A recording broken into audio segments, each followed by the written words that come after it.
বন্ধুরা, চলে আসলাম নতুন আলু এবং শিং মাছের পাত্তা ঝোল নিয়ে আপনাদের মাঝে। আমি কিভাবে রান্না করি সেটা দেখবেন এবং আপনাদের রান্না তো অনেক অনেক ভালো লাগে। আমার দিদি ভাইগো দাদা ভাইগো রান্না ভীষণ ভীষণ সুন্দর এবং তাদের কাজ যারা ব্লগ করে তাদের ঘর গোছানো সব কিছু অনেক অনেক ভালো লাগে আমার কাছে।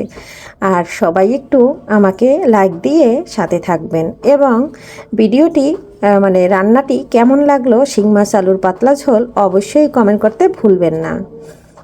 নমস্কার বন্ধুরা, সবাই কেমন আছেন? আমি পাপড়ি কিচেন অ্যান্ড ব্লগ থেকে চলে আসলাম আপনাদের মাঝে একটা শিং মাছ এবং নতুন আলুর রেসিপি নিয়ে। এই যে আলুটা খুব সুন্দর করে কেটে ধুয়ে নিয়েছি। এখন আমি শিং মাছগুলো হলুদ লবণ মেখে হালকা একটু কষিয়ে নেব। এদিকে তেলের ভিতর কালো জিরা আর জিরা দিয়ে দিয়েছি। আর এই যে মাছটা মেখে নিয়েছি, এখন আমি মাছটা দিয়ে দিয়েছি। মাছটা হালকা নেড়ে ছেড়ে ভেজে নিচ্ছি।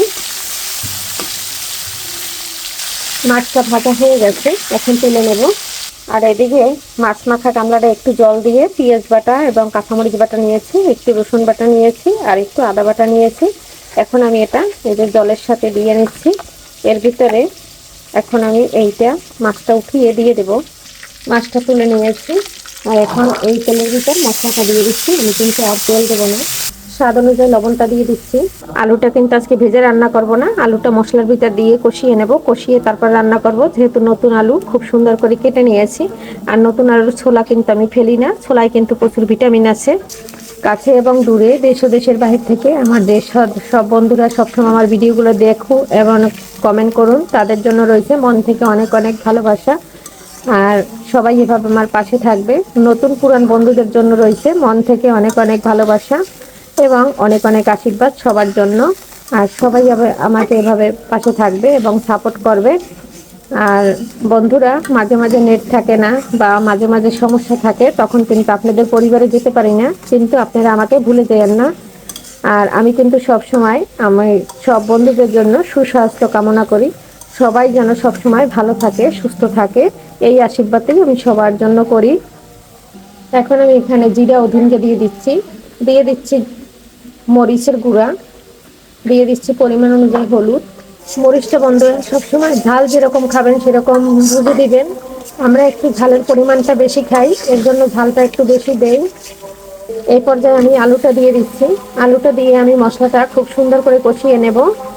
আর এদিকে কিন্তু আমি এখন বাজে কত 5টা 20, আর এই টাইমে কিন্তু মসজিদে আজান দিচ্ছে আর আমি এই টাইমেই কিন্তু ভিডিওগুলো বানাই। সবাই একটু ক্ষমা সুন্দর দৃষ্টিতে দেখবেন, আজানটাকে ক্ষমা করে দিবেন। তার কারণ আমার আশেপাশে অনেকগুলো মসজিদ আর আমি আজানের শব্দ ছাড়া কোনো ভিডিও তৈরি করতে পারি না। বন্ধুরা, অফ ক্যামেরায় কিন্তু ঢেকে দিয়েছিলাম, ঢেকে মশলাটা কষালে খুব সুন্দর করে কষানো হয়। এই যে দেখুন তেলটা কিন্তু একদম ছেড়ে দিয়েছে। আমার মশলাটা কত সুন্দর কষানো হয়েছে। আমি 5 মিনিটের মতো ঢাকনা দিয়ে ঢেকে রেখেছিলাম। আর ক্যামেরা অন করতে মনে ছিল না, এটার জন্য সরি খেয়ে নিচ্ছি। এখন আমি নেড়ে চেড়ে এর ভিতরে মাছগুলো দিয়ে দিচ্ছি। মাছ দিয়ে আরও আমি 5 মিনিট কষিয়ে নেব। মাছ আর কিছুটা কাঁচামরিচ দিয়ে দিচ্ছি।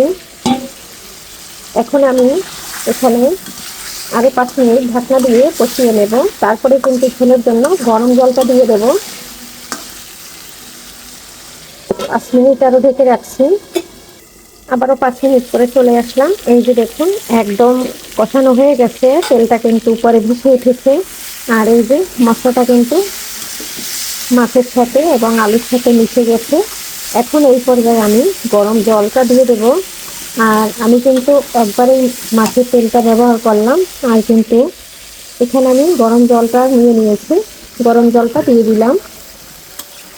আর বন্ধুরা, কিছু কিছু কাজ আমার অফ ক্যামেরায় করতে হয়, যেহেতু আমি এক হাত থেকে ক্যামেরা ধরি আর এক হাত দিয়ে ভিডিও কাজ করি, সেক্ষেত্রে সব দেখানো যায় না। যেহেতু নতুন আলু এই যে 80% সিদ্ধ হয়ে গেছে, আর 20% সিদ্ধ করে নেব। ঝোল বুঝে জল দিবেন। আমাদের বাসায় আমার ছেলের একটু ঝোল লাগে, তাই কিন্তু আমি ঝোল দিয়েছি। আর শিং মাছ একটু ঝোল ঝোল রান্না করলেই মজা লাগে খেতে।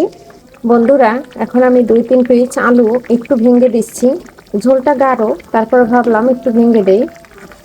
এই যে ঝোলটা আমার কতটা গাঢ় হয়েছে। বন্ধুরা, আমার দিদি ভাইরা দাদা ভাইরা অনেক সুন্দর করে রান্না করতে পারে, আমি কিন্তু তাদের কাছে কিছুই না। আমি আমার মতো করে আজকে নতুন আলু দিয়ে শিং মাছের ঝোলটা রান্না করে নিলাম। কেমন লাগলো অবশ্যই এটা কমেন্ট করতে ভুলবেন না। আর প্লিজ বন্ধুরা একটা লাইক দিয়ে ভিডিওটি কন্টিনিউ করবেন। আপনাদের মাঝে আমি কিন্তু অনেক কষ্ট করে একটা ভিডিও তৈরি করি, কারণ আমরা যারা ভিডিও বানাই তারা জানি যে একটা ভিডিও করতে কত কষ্ট হয়। তবে সবাই কিন্তু দুপুরবেলা ভিডিও বানায় বা বিকালবেলা বাসায় থাকে ভিডিও বানায়। আমি কিন্তু চাকরি করি, তারপরে কিন্তু আমি সব ভিডিওগুলো ভোর রাত্রে তৈরি করি। তখন কিন্তু রাত বাজে 4টা, তখন কিন্তু ভিডিও তৈরি করতে করতে একদম সকাল হয়ে যায়, 5টা 5:30 বেজে যায়। সবাই আমাকে একটু সাপোর্ট করবেন, একটু পাশে থাকবেন। আর আপনাদের কারণে আমি যেতে পারবো নতুন নতুন বন্ধুদের কাছে। তাই একটা লাইক অনুরোধ রইল। কমেন্ট যদি 100 পরে, লাইক আসে মাত্র 40টা। সবাই একটা লাইক দিবেন। সামান্য একটু জিরার গুঁড়া দিয়ে দিচ্ছি। ভাজা জিরাটার গুঁড়ো দেওয়ার পরে এখন একটু নেড়ে দিচ্ছি। আমার রান্নাটা হয়ে গেছে শিং মাছ এবং নতুন আলুর পাতলা ঝোল। রান্নাটা আপনাদের কাছে কেমন লাগলো জানাতে কিন্তু ভুলবেন না। এখন দিচ্ছি এখানে ধনেপাতা। ধনেপাতাটা দিয়ে আমি কিন্তু চুলাটা বন্ধ করে দিই, তার কারণ এটা যদি আরও বেশি সময় রান্না করি তাহলে ধনেপাতা ফ্লেভারটা থাকবে না। আর এখন আমি শিং মাছ আলুর পাতলা ঝোল নামিয়ে নিচ্ছি। ফাইনালি কিন্তু বন্ধুরা একদম নামিয়ে নিয়েছি। আর এই যে সবাই ভালো থাকবেন, সুস্থ থাকবেন। আগামী ভিডিও দেখার আমন্ত্রণ জানিয়ে এখানে বিদায় নিচ্ছি। বাই।